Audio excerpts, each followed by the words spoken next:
Buenos días, espero se encuentren muy bien. En el día de hoy les vamos a hacer una pequeña presentación sobre lo que es la hemaglutinación.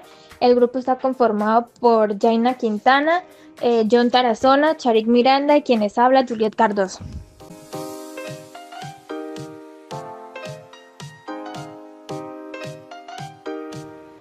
Ahora les voy a explicar el fundamento de la técnica. La hemaglutinación es un fenómeno en el cual los eritrocitos, es decir, los glóbulos rojos, se agrupan formando una red visible debido a la interacción con anticuerpos o agentes virales. En el primer caso que tenemos, esta técnica se basa en la capacidad de ciertos anticuerpos específicos para unirse a antígenos presentes en la membrana de los eritrocitos, generando así la aglutinación. Y en el segundo caso, se basa en la existencia de una proteína en la envoltura de los virus encapsulados y algunas bacterias llamadas hemaglutinina, o como sus siglas lo dicen, HA, la cual cuenta con la capacidad de unirse a los glóbulos rojos mediante el ácido siálico presente en la superficie, es decir, en la membrana de estos, dando como resultado la agrupación o aglutinación de eritrocitos. Al no depender de ninguna actividad, la aglutinación se da tanto en organismos vivos como en microorganismos que pueden estar inactivos, si no están destruidos. ¿Cómo se lleva a cabo un test de hemaglutinación? Les voy a explicar el paso a paso resumido. El test de hemaglutinación consiste en incubar un microorganismo, típicamente un virus, en una solución salina con los eritrocitos. Pasados al menos 30 minutos se puede observar la reacción. Si se hacen diluciones seriadas de la muestra de virus o bacteria que se enfrenta a la misma concentración de eritrocitos, es posible cuantificar la cantidad de organismos presentes en la muestra en forma de unidades hemaglutinantes, en siglas HAU. Ahora, ¿cómo se revela un test de hemaglutinación? Si se ha producido hemaglutinación, los glóbulos rojos se dispersan. Esta dispersión se observa como una especie de turbidez homogénea, de tal manera que se colorea rojo el pocillo o el tubo. Si no se ha producido aglutinación, lo cual indica que no ha habido unión del microorganismo al eritrocito, estos precipitan por gravedad hacia el fondo del tubo o pocillo. La precipitación se observa como un punto rojo en medio del tubo o pocillo.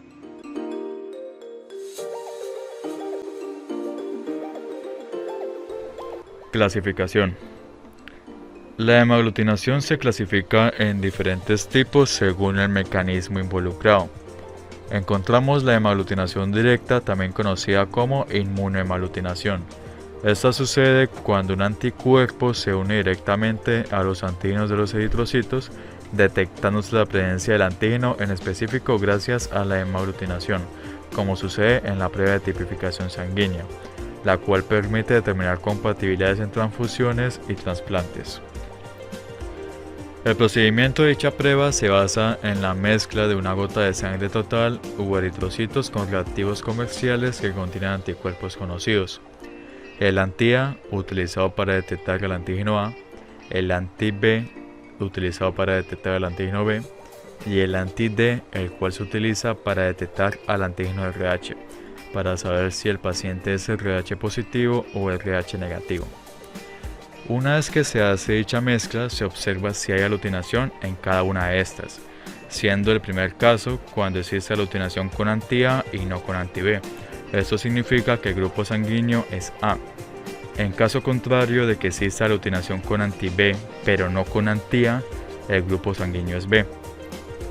Cuando existe aglutinación tanto con anti-A y anti-B, el grupo sanguíneo es AB. Y por último, si no hay aglutinación con ninguno de los dos anti, significa que el grupo sanguíneo es O o 0. Por otro lado, si hay aglutinación con anti-D, el paciente es RH positivo. En caso de que no haya aglutinación con el antígeno D, el paciente es RH negativo. Hablando del otro tipo de hemaglutinación, está la indirecta, también conocida como inhibida. En esta se utilizan eritrocitos sensibilizados con el antígeno de interés para detectar anticuerpos en una muestra.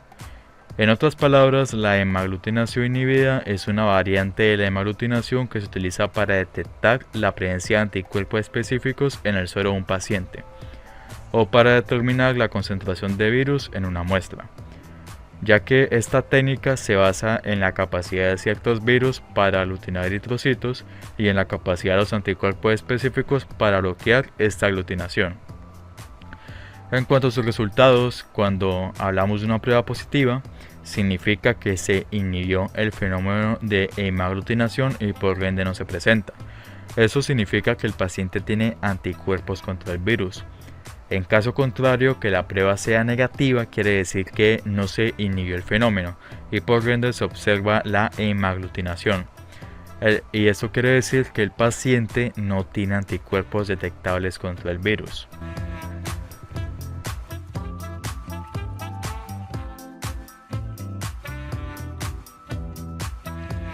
Equipos y materiales requeridos. Para realizar una prueba de hemaglutinación se necesitan los siguientes materiales: reactivos y muestras, eritrocitos, humanos o de otras especies dependiendo de la prueba, solución salina isotónica o medio de suspensión, antisueros o anticuerpos específicos, virus o partículas sensibilizadas según el tipo de prueba. Material de laboratorio: microplacas de 96 pozos en forma de U o V para pruebas en microplacas. Tubos de ensayo si se usa el método en tubos. Pipetas automáticas y manuales. Agitadores o mezcladores.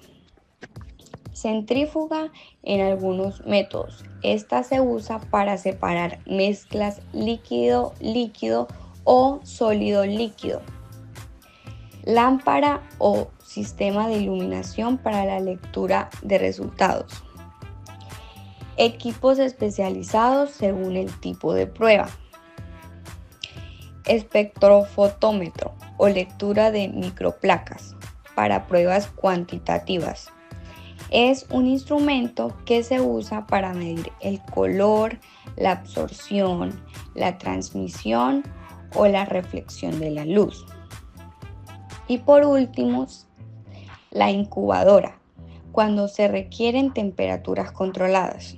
Esta lo que hace es que mantiene la temperatura, la humedad y otras condiciones en grados óptimos.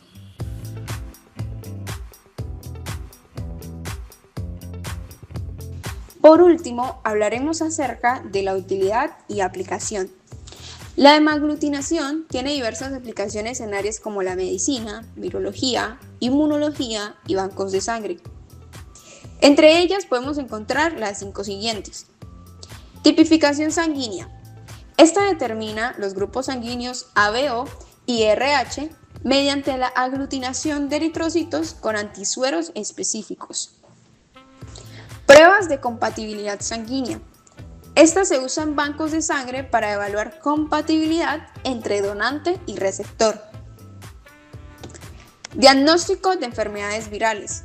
La prueba de inhibición de la hemaglutinación se utiliza para detectar anticuerpos contra virus como la influenza, sarampión, rubeola y dengue.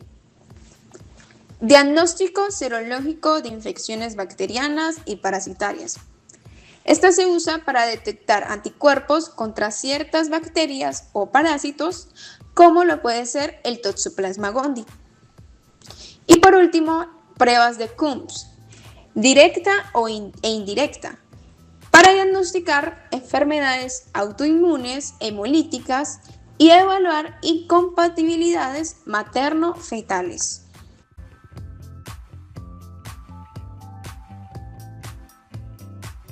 Muchas gracias por su atención y esperamos que esta información haya sido de gran utilidad para ustedes.